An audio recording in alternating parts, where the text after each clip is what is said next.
সমরীয় এক স্ত্রীলোক জল তুলিতে আসিল।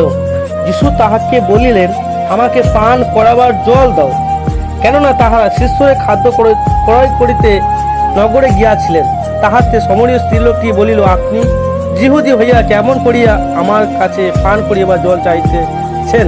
আমি সমরীয় লোক, কেননা সমরীয় সহিত যিহুদাদের ব্যবহার নেই।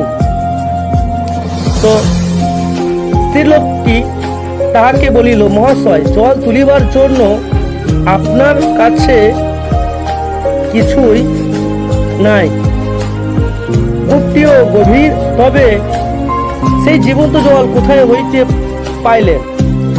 আমাদের পিতৃপুরুষ যাকব হইতে কি আপনি মহান? তিনি আমাদেরকেও এই কূপ দিয়াছেন, আর ইহা জল তিনি নিজেও তাহার পুত্রগণ পান করিতেছেন, তাহার পশুপালক পান করিতেন। যিশু উত্তর করিয়া তাহাদিকে কহিলেন, হে, যে কেউ এই জল পান করে তাহার আবার পিপাসিত হইবে, কিন্তু আমি যে জল দেব তাহা যে কেউ পান করে তাহা পিপাসিত কখনোই হইবে না, বরং আমি তাকে যে জল দেব তাহার অন্তরে এমন জলে উন্নয় হইবে যা অনন্ত জীবন পর্যন্ত তুলিয়া উঠিবে। তো এখান থেকে আমরা কি জানতে পারি বা কি বুঝতে পারছি, যে যিশু একজন সমরীয় স্ত্রীকে যে জল চাইতেছেন, তো তো তো যিশুর কাছে কোনো কিছু নেই, তো সে কেমন করে জল দেবে? হ্যাঁ, তো সেই স্ত্রীলোক বলছে যিহুদির সঙ্গে সমরীয় কোনো ব্যবহার নেই, অর্থাৎ সমরীয় বলতে খুব নিচু জাত, আর যিহুদি বলতে কি উঁচু জাত, অর্থাৎ এই জন্য সমরীয় স্ত্রী বলছেন যে যিহুদির সঙ্গে সমরীয় কোনো ব্যবহার নেই, অর্থাৎ আপনাকে কেমন করে জল দেবো? আর আপনাকে যদিও জলটা দিই, আমার কাছে কোনো তো পাত্র নেই, তা আমি কেমন করে আপনাকে জল দেবো? কেমন করে জল দেবো? আপনার কাছে কোনো পাত্র নেই। তো এখানে দেখা যাচ্ছে যে কি বলছে, স্ত্রীলোকটি তাহাকে বলিল, মহাশয়, জল তুলিব তো আপনার কাছে কোনো পাত্র নেই, অর্থাৎ এই মানে যে অর্থাৎ যে কুয়াটা গভীর আছে, যেটাকে তুলবো তার জন্য কোনো তো মানে পাত্র নেই, তো কি করে আমরা তুলবো? সে যিশুকে বলছেন যে আপনি যে জল নেবেন, তো আপনি কিসে খাবেন বা কিসে নেবেন? তো যিশু উত্তর করিয়া তাহাকে কহিলেন,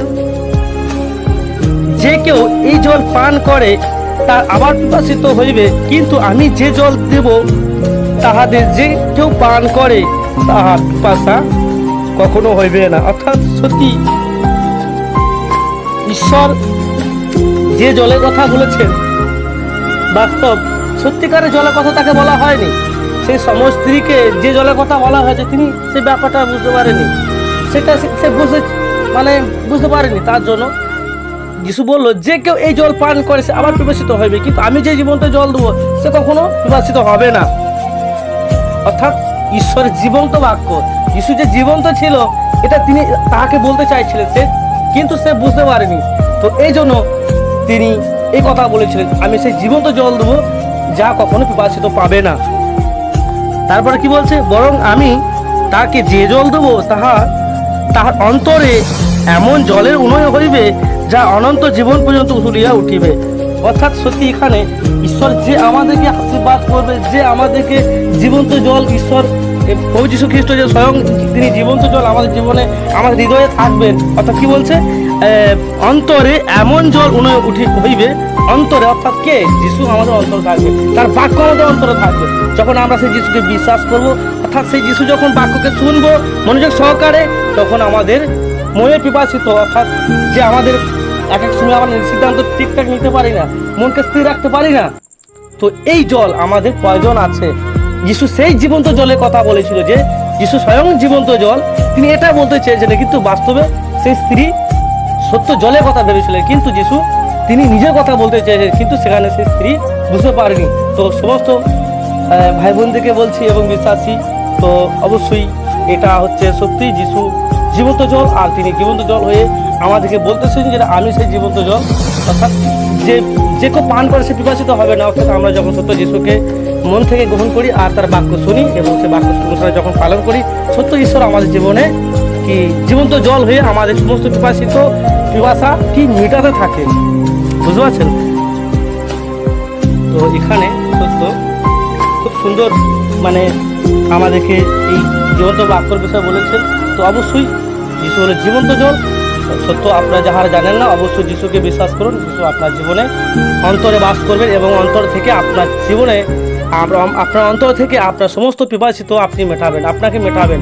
তাই তিনি বললেন, আমি এমন জল মানে কি বলছেন, তাহা অন্তরে এমন জলে অনুয় হইবে যাহা অন্তরে জীবন পর্যন্ত উতুলিয়া পড়িবে। মানে ঈশ্বর যে আশীর্বাদ করবে আমাদেরকে, তিনি অন্তর থেকে যাহা কিছু করবেন, সঠিক সিদ্ধান্ত, সঠিক কাজ সঠিকভাবে আমরা করতে পারবো। যখন ঈশ্বর আমাদের অন্তর থাকবে, যিশু আমার মধ্যে থাকবে, সমস্ত কাজকে আমরা অটোমেটিক সুন্দরভাবে করতে পারবো। এই জন্য তিনি সত্য যিশুকে জানার বিষয় বলেছিল, যিশুকে যেন আমরা জানতে পারি যিশু আসলে কি, আসলে তিনি